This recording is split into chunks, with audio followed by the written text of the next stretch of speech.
Alhamdulillahi Rabbil Alamin wa bihi nasta'inu ala umuri dunya waddin wassalatu wassalamu ala ashrafil anbiya'i wal mursalin Nabiyyina Muhammadin sallallahu alaihi wasallam wa ala alihi wa ashabihi wa tabi'in wa man tabi'ahum bi ihsanin ila yaumiddin. Asyhadu an la ilaha illallah wahdahu la syarika lah lahul malikul haqqul mubin wa asyhadu anna sayyidana Muhammadan abduhu wa rasuluhu shadiqul wa'dil amin. Amma ba'd, fa ya ayyuhal hadirun ittaqullaha haqqa tuqatih wa la tamutunna illa wa antum muslimun. Faqala Allah Ta'ala fil Qur'anil Karim, bismillahirrahmanirrahim, faman ya'mal mithqala dzarratin khairan yarah wa man ya'mal mithqala dzarratin syarran yarah.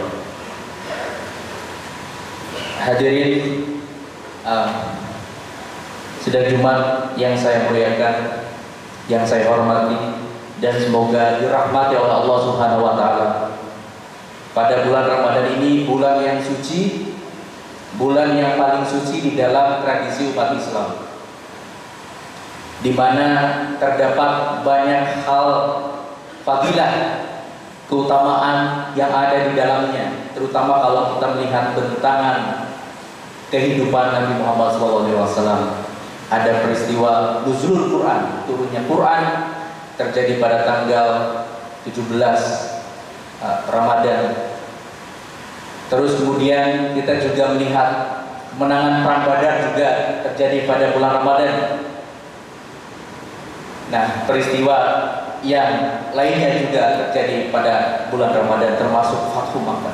Nah, pada kesempatan kali ini kita akan sedikit membahas bagaimana kita ingin belajar sesuatu dari kehidupan kenabian yang saya kira kita bisa melakukan reaktualisasi pada kehidupan kita masa kini. Nilai yang tidak pernah lekang oleh zaman, nilai yang selalu bisa diwujudkan untuk kita manfaatkan sebagai bekal, sebagai kehidupan, sebagai petunjuk bagi kehidupan kita, sebagai guidance bagi kehidupan kita sebagai individu, masyarakat maupun bernegara, dan kehidupan internasional tentu saja. Nah, kita tahu sebelum kenabian Muhammad pada umur 40 tahun, beliau ditempa dalam ruang yang tidak vakum sejarah. Beliau dididik besar, lahir besar, dan dididik dalam lingkungan yang penuh dengan nilai-nilai budaya tertentu dan kehidupan yang sangat kompleks. Nah, sebelum Islam kemudian diturunkan oleh Allah Subhanahu wa taala, kita ketahui bahwa setting kultural masyarakat Nabi Muhammad pada masa itu, beliau dilahirkan dari satu suku yang sangat dominan, suku Quraisy.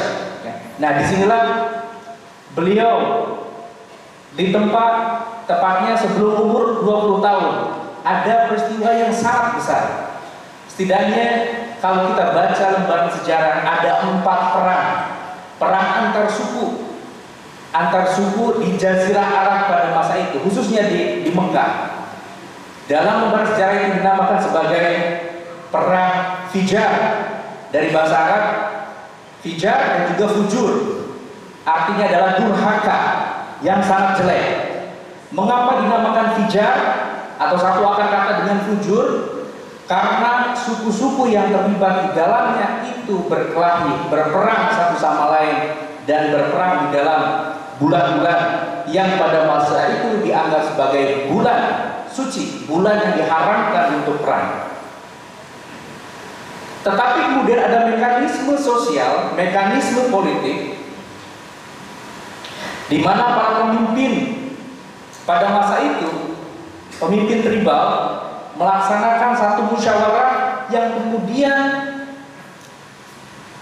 menghasilkan satu keputusan yang dinamakan sebagai Hilful Fudul, atau aliansi atau liga keutamaan. Nah, ini sangat penting.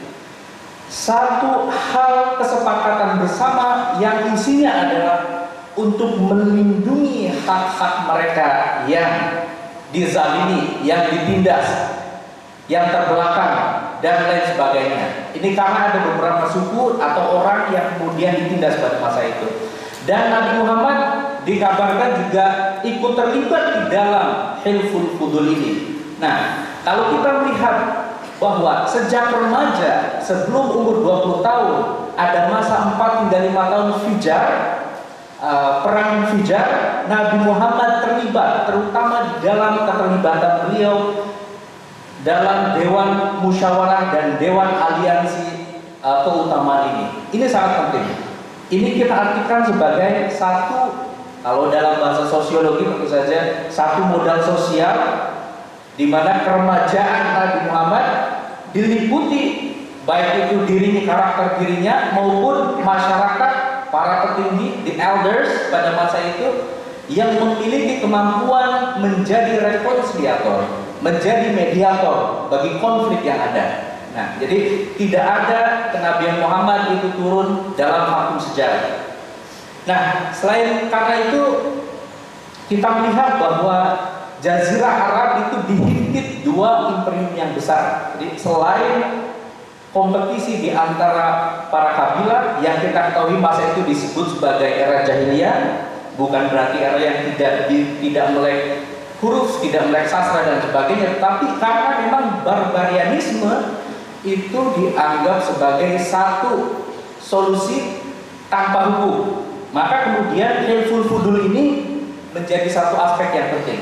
Nah, selain kompetisi ini dalam dihimpit dua imperium besar tentu saja, yakni Bizantium dan juga Sasania, ya kan? Nah, disinilah kenabian Muhammad atau diri Nabi Muhammad pada masa jauh sebelum beliau menjadi Nabi Muhammad, 20 tahun sebelum Nabi Muhammad menjadi Nabi, itu sudah diliputi oleh berbagai peristiwa yang sangat penting. Kita ketahui misalnya beliau disebut sebagai Al-Amin, yang dipercaya, yang terpercaya. Beliau juga disebut sebagai As-Sadiq, ya kan, yang dipercaya. Nah, ini sosial kapital ini, kapital sosial ini sangat penting. Bahkan keterlibatan beliau di Hilful Fudul, kemudian masyarakat Quraisy di sekitar itu, di mana masyarakat Quraisy ini dominan dan Bani Hashim sebagai yang paling dominan. Nabi Muhammad kemudian timbul atau muncul sebagai seorang tokoh muda yang dipercaya oleh berbagai kalangan untuk menyelesaikan beberapa masalah yang pada masa itu dianggap sebagai signifikan, paling penting. Makanya Al-Amin. Nah, ini peristiwa ini penting. Al-Amin hingga kemudian kenabian Muhammad hingga umur yang dianggap dewasa, yang dianggap matang 40 tahun itu sudah siap secara pribadi, secara kultural, secara politik dan lain sebagainya. Nah, ini yang perlu kita percaya. Bahkan tentu beliau bukan hanya sebagai, kalau kita baca dari terminologi saat ini adalah primus inter pares, ya kan? The first among the equals, yang pertama di antara yang sejajar. Tapi kemudian ketika kemudian beliau jadi nabi, bahkan surat menyurat dan melakukan diplomasi politik dengan Kaisar Bizantium Heraklius misalnya. Bahkan Heraklius di dalam Sahih Bukhari digambarkan bahwa beliau pernah ditanya bahwa apakah panjenengan, apakah Anda menyalahkan Nabi Muhammad karena beliau pernah mengatakan satu kebohongan. Terus kemudian Kaisar Bizantium Heraklius menyatakan, tidak pernah, saya tidak pernah mendengar bahwa Nabi Muhammad berbohong sedikit pun. Kemudian dikatakan juga, apakah dia, Nabi Muhammad, pernah mengingkari janjinya? Heraklius mengatakan, tidak pernah. Yang saya khawatirkan pada masa perdamaian ini, gencatan senjata, saya khawatir beliau mengkhianati kami. Tetapi pada kenyataannya beliau adalah figur yang dipercaya. Nah, disinilah tepat bahwa beliau figur yang cocok sebagai sosok yang mengutamakan kejujuran, fairness, dan juga keadilan. Nah, pelajaran kemudian yang kedua, para hadirin yang dimuliakan oleh Allah, adalah ketika kemudian beliau memasuki kenabian, ada tahun-tahun di mana beliau dipersekusi, dizalimi, baik beliau secara pribadi maupun mereka yang sudah masuk Islam. Nah, adapun yang penting dari masa ini adalah menggunakan strategi kesabaran, ya kan, tanpa menyerang balik. Karena ini proses yang penting untuk membina keimanan yang sudah muncul di dalam komunitas muslimin dan mukminin yang ada pada masa itu. Enduring hardship with patience. Sabar ini sangat penting sebagai salah satu kepemimpinan dari kenabian Muhammad SAW. Kemudian kalau kita melihat misalnya setelah Nabi Muhammad berpindah dari Mekah ke Madinah, Yathrib pada masa itu tentu diubah menjadi Al-Madinah Al-Munawwarah sebagai kota yang tercerahkan, sebagai kota dengan visi peradaban. Yakni beliau bersama dengan kelompok masyarakat yang majemuk masa itu, baik itu muslim dari berbagai suku, ya kan, maupun kelompok Yahudi dan suku-suku lainnya, itu membentuk apa yang dinamakan sebagai Mitsaq al-Madinah atau Piagam Madinah, konstitusi Madinah. Yang penting adalah untuk menegakkan apa yang kita sebut saat ini sebagai kebebasan beragama, juga apa yang disebut sebagai mutual protection atau perlindungan, saling melindungi, dan juga komunitas yang satu, ummah wahidah. Jadi yang disebut sebagai ummah wahidah itu pada masa itu sudah bukan hanya umat muslim, tetapi juga umat-umat lainnya. Nah, disinilah kemudian kita memahami arti penting lainnya bahwa Nabi Muhammad SAW meyakini bahwa resolusi selalu ada melalui mediasi, melalui musyawarah, melalui pembentukan konstitusi, supremasi hukum. Nah, adapun kemudian ada satu peristiwa di mana beberapa perjanjian kemudian dilanggar oleh umat Yahudi. Nah, inilah yang kemudian kenapa kemudian umat Yahudi tidak lagi menjadi komunitas Madinah, tetapi karena prinsipnya adalah berdasarkan dari perjanjian. Hadirin yang dimuliakan oleh Allah Subhanahu wa taala. Kalau kita lihat kemudian bahkan dalam banyak hal, dalam berbagai peristiwa, bahkan hingga strategi perang, salah satunya adalah di perang Uhud misalnya, tidak ada Nabi Allah SAW misalnya memaksakan kehendak dirinya, memaksakan pendapat dirinya, memaksakan strategi dirinya. Bahkan beliau misalnya berkonsultasi dengan para sahabatnya, walaupun misalnya beliau berkehendak untuk melakukan strategi pertahanan di Madinah, tetapi kemudian beliau menghormati dari pendapat para sahabat. Nah, disinilah prinsip sebagaimana di dalam Al-Quran ini sudah ada di dalam kehidupan Nabi. Syura bainahum, syura bainakum, ya kan, bermusyawarah di antara kamu semua. Nah, salah satu aspek yang sangat penting di dalam kehidupan kenabian semasa di Madinah adalah perjanjian dengan Quraisy di Mekah, ya, di mana saat itu dipimpin oleh Abu Sufyan. Abu Sufyan masih sangat kuat, ya kan. Ada perjanjian Hudaybiyah, ya kan, pada tahun 628 pada masa itu, Common Era itu saja. Kemudian salah satu perjanjiannya adalah dilakukan 10 tahun damai antara Quraisy dan penduduk ataupun kota negara Madinah, ya kan? Di mana 1 tahun memang umat muslim saat itu tidak bisa umroh, tetapi kemudian salah satu aspek yang sangat penting dalam hal ini adalah bahwa kemudian penduduk Quraisy melakukan pelanggaran perjanjian. Nah, disitulah kita mengetahui karena melanggar perjanjian, kemudian di tahun kedua beliau melakukan apa yang disebut sebagai Fathu Mekah, ya kan? Atau penaklukan kota Mekah. Nah ini dalam konteks yang sangat penting ini, kemudian beliau berusaha untuk melancarkan serangan ke Mekah yang dikuasai oleh kelompok Quraisy yang despotik, yang totaliter pada masa itu, dengan Abu Sufyan sebagai figur utamanya. Abu Sufyan pada masa itu sudah tidak memiliki kekuatan. Ada boykot yang sudah dilakukan. Nah ini sebetulnya kalau kita menelaah secara ekonomi politik sangat penting. Ada upaya boykot dari Nabi Muhammad dan berbagai suku. Bagaimana strategi itu kemudian menyudutkan kekuatan Abu Sufyan sehingga kemudian Fathu Mekah bisa berjalan lancar.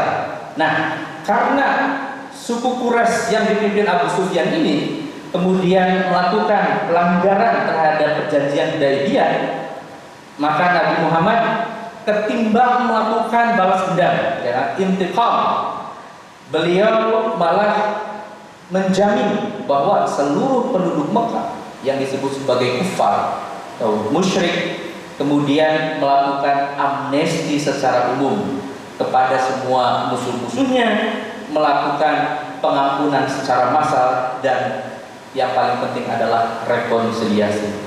Nah, apa yang kita dengar tentu saja di dalam masa itu adalah Mekah hari ini adalah bukan hari malhamah, ya kan? Bukan the bloody violence, bukan kekerasan yang berdarah-darah, tetapi hari ini adalah malhamah, hari di mana penuh kasih sayang dan welas asih. Jadi betapa pentingnya figur kenabian bahkan kepada musuh. Ini bukan rival politik, ya. Kalau rival politik dalam masa saat ini tentu saja beda. Ini musuh yang sudah bertahun-tahun, setidaknya belasan tahun, menghina, menghardik kenabian Muhammad SAW dan komunitasnya. Beliau melakukan marhamah. Ini yang sangat penting. Hadirin yang dimuliakan oleh Allah, di bulan Ramadan yang sangat suci ini, hal yang terakhir yang ingin kami sampaikan sebagai wasiat bagi kita bersama, bagi diri saya sendiri dan juga jamaah sekalian, pada masa yang paling akhir dari kenabian Muhammad adalah Hajjatul Wada, haji yang terakhir, di mana ayat yang terakhir al-yawma akmaltu lakum dinakum ila akhirih, ya kan, turun. Dan yang paling penting dari beliau adalah ujaran ataupun ajaran untuk kesamaan, egalitarianisme. Di sebelah kita baca misalnya lesafan li arabi ala ajami illa bitaqwa, misalnya. Salah satu aspek yang sangat penting, kan? Tidak ada suku atau orang Arab yang lebih superior ketimbang yang ajami atau non Arab. Nah ini sangat penting. Walaupun kita melihat misalnya dari segi kuantitas seberapa banyak ajami masa itu. Katakanlah kalau kita lihat non Arab, ya, bukan ajami sebagai Farsi. Asal kata ajami itu lebih tepatnya untuk kalangan Persia. Tetapi kalau kita menimbang misalnya seberapa banyak orang ajami, misalnya Bilal muadzin yang terkenal, ya kan, juga adalah misalnya Salman Al-Farisi dan sebagainya, itu sedikit. Tetapi masa ketika suku Arab itu sangat dominan masa itu, beliau sudah mengajarkan umat beriman, umat muslim saat itu untuk egalitarianisme. Tidak ada suku Arab lebih superior, lebih tinggi kedudukannya di hadapan suku lain kecuali dengan prestasi diri kita di hadapan Tuhan dan nilai-nilai keislaman, takwa.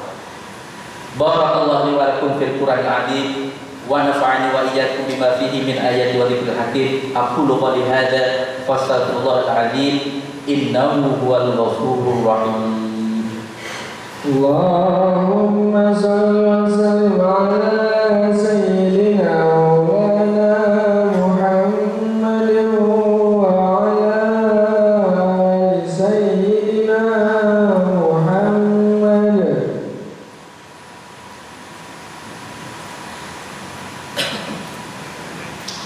Alhamdulillah walhamdulillah thumma alhamdulillah asyhadu an la ilaha illallah wahdahu la syarika lah وأشهد أن سيدنا ونبينا محمدا عبده ورسوله الذي لا نبي بعده.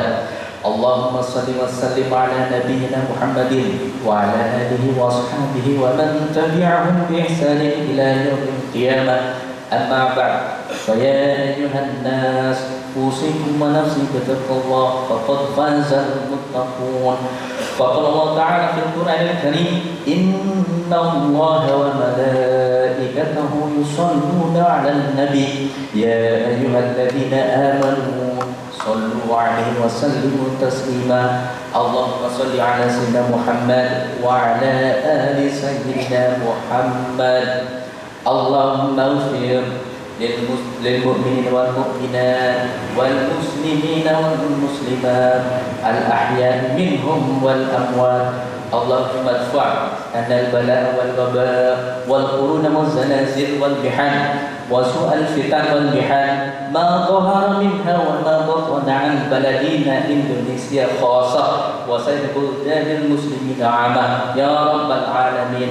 اللهم أرنا الحق حقا وارزقنا اتباعه وأرنا الباطل باطلا وارزقنا اجتنابه.